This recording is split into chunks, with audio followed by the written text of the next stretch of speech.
morning mga ka-Rocky Royce. Hindi pa natin napapalitan yung Royce car aircon. Itong Rocky Royce napalitan na natin. Yan. Sa mga hindi po nakakaalam, yun, dito lang po kami sa tabi ng McDonald's. Ayan, harap lang po namin yung Industrial City. Ayan. Pajero. 3 Doors, Cagayan. Ayan. Good morning, sir. Saan po tayo galing? Quezon City, pangalan po? Darin. Ayan. Ayaw pa video ni sir. Pajero na lang daw. May lamig pa naman po. Meron. Start po natin, sir. Check muna natin.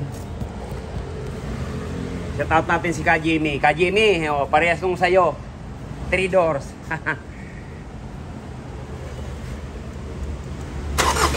Nalagyan natin ang gauge.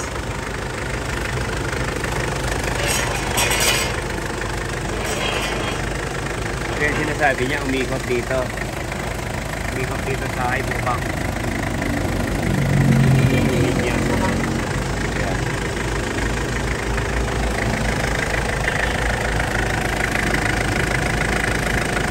Nag-air ko na po? Aha.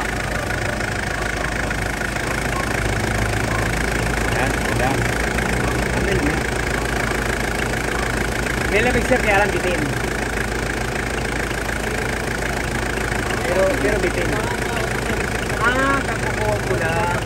Okay.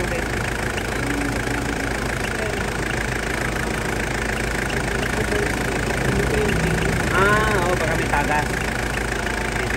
Pagkikuha mo yung sarili natin.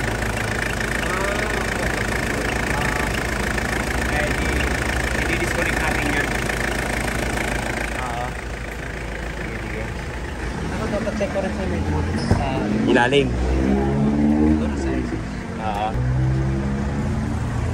Tinanggal ni sir yung upuan. Tinanggal ko para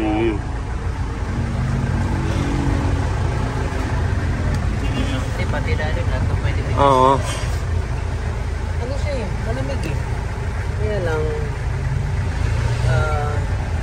yun nga. Tingin ko baka sakal. Pressure yan.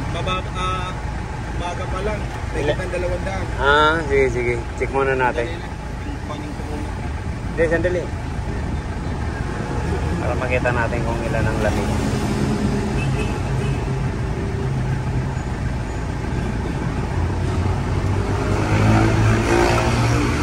Yan, 10. Ayan po, itong karga niya. Sa low side. 30 lang. Tapos 250 sa high side niya. Hindi po normal yung ganito kasi umaga. Pagdating po sa tanghali yan, doon na tayo mawawala ng lamig. Lalo pag na-traffic po tayo. Kaya yan ang gagawa natin ng paraan. Sige. Try na. Gigs lang po ang lamig dito. Malamang pag na-restore natin to, ito yung magma-minus. Magni-negative to.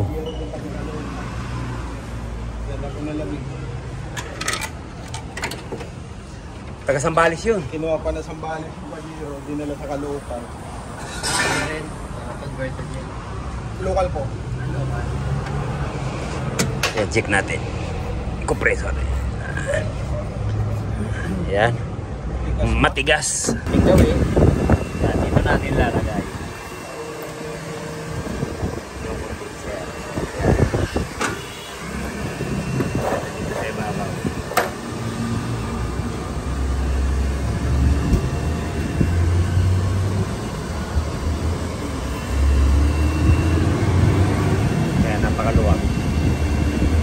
Ito naman yung evaporator na nakakabit dito. Yan. Pinul down na natin para malaman natin. Check din natin. Kasi ang sabi ni sir, dumadaan yung hangin dun sa ibabaw. Ayan, ito na po yung evaporator. Malinis naman. Kaya lang, flashing natin para makita natin kung malangis. Ganito po yung converted. Yan. Nung araw, yan. Ang dami kong kino-convert ng mga ganito. Kasi sabi ko nga po, halos lahat ng mga sasakyan ng galing Japan na convert ko. Dahil yung kumpare ko may mga pinaparating yan. Shout out kita paring John. Valerio. Hindi ko alam kung nasaan ka ngayon. Kasi paring Edmond. Valerio, yan. Magkapatid po yun.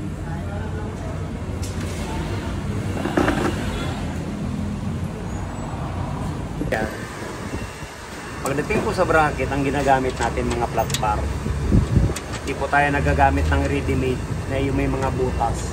Kasi itong flat bar, mas matibay yan. Mas matigas, mas makapal.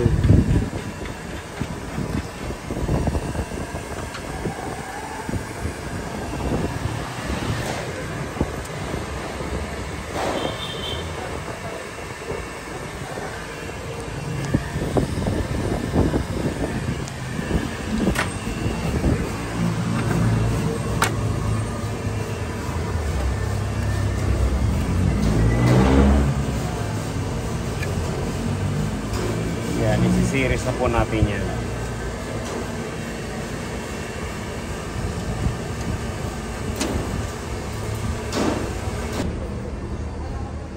Yan, ito po yung chemicals na ginagamit natin na pang-plasing. Ayan, kalahati. Okay. Okay.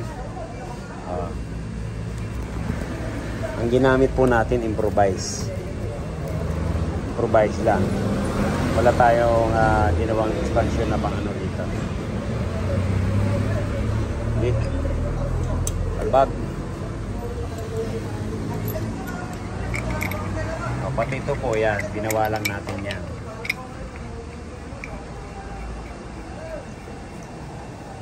Yan sabing mga ano lang po yan. Para-paraan lang.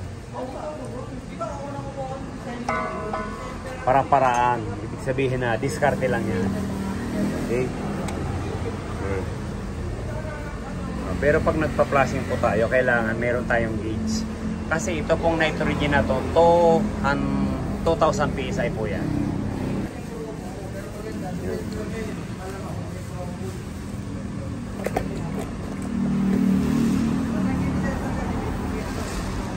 Pag ganyan lubo-lubo yan, lalabas na yan. Okay. Yan. Oh. Okay. Yun. Yan, langis. Yun. Hop. Okay. Okay. Yan. Langis lang, langis. Hindi madumi. Malangis lang. Okay. Yun.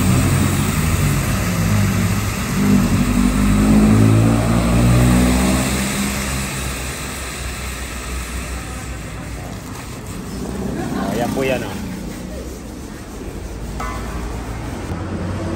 Ayan po yung papalik.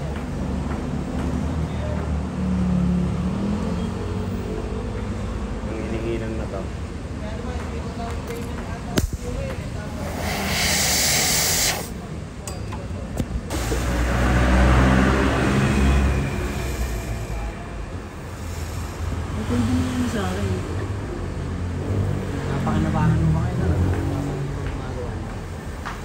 Sabi nga po ng iba tinatanong nga ako kung paano ko natuklasan yan. Kaya ako natuklasan yan nung gumagawa ako ng rep. Lagi nasisira ang compressor. Sabi ko parang ganun din yan. Isa lang proseso niyan. Yan, pangatlo. Yan, malinaw na yan dyan.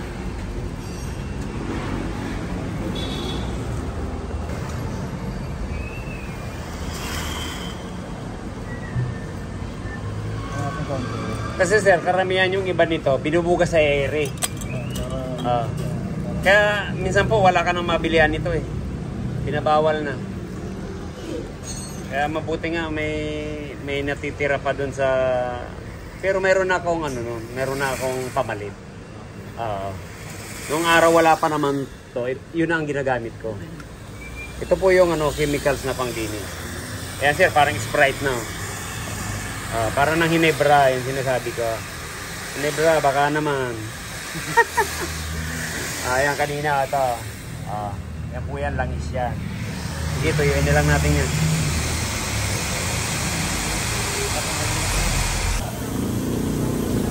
Pulsa.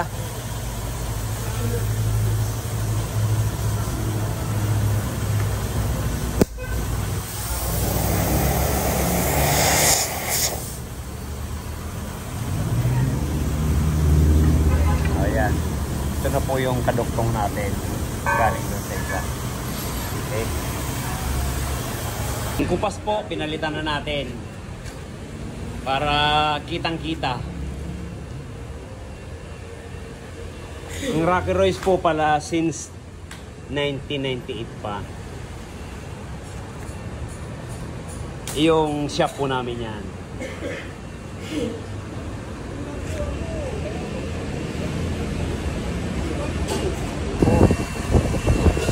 Gatik natin ang ground, yung isa.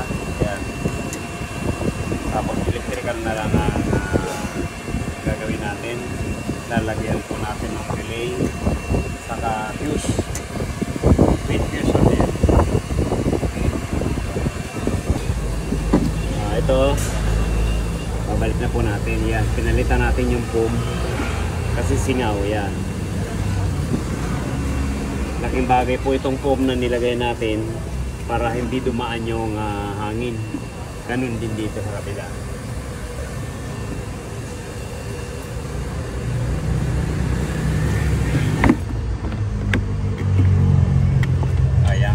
Kakabit na po natin to yung evaporator ng Pajero.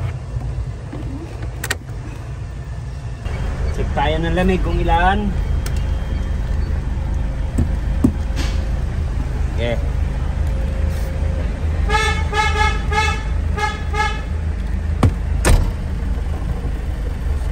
Kanina 10 yan. Ngayon 5 ka agad.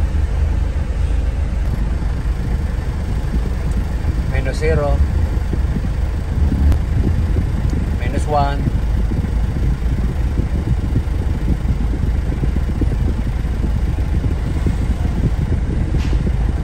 ito na po yung normal nya, 32, kaya 170. Kanina po umaabot yan ng 250.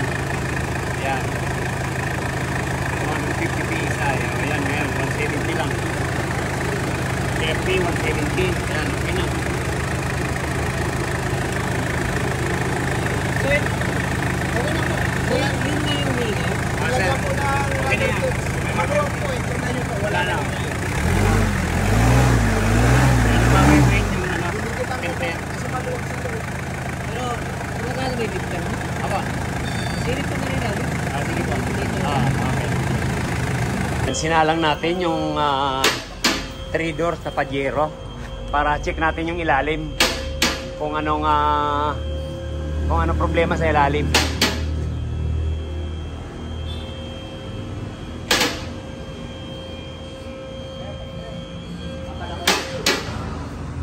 Yun.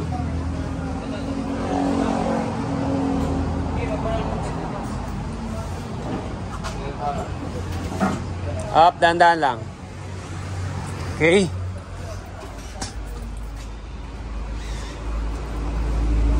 Para may ano yung ano mo sir ha. Ayan sir, raspado. Hindi ko alam. Pang dinikitan lang ng ano eh. Triban.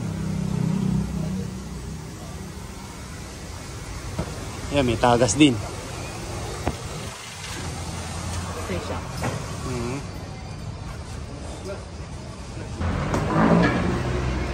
Ayan, baba na natin.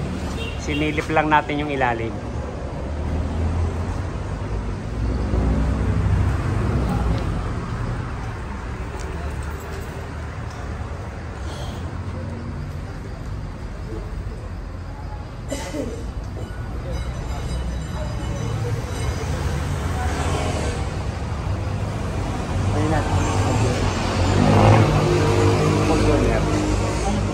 Hanapan natin ng singaw.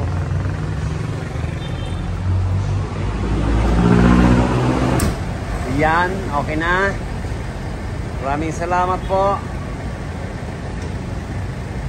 Yung mga hindi pa po nagsusubscribe sa ating channel, yan, pasubscribe naman po. Yan, Rocky Royce Car Aircon Specialist. Ayan.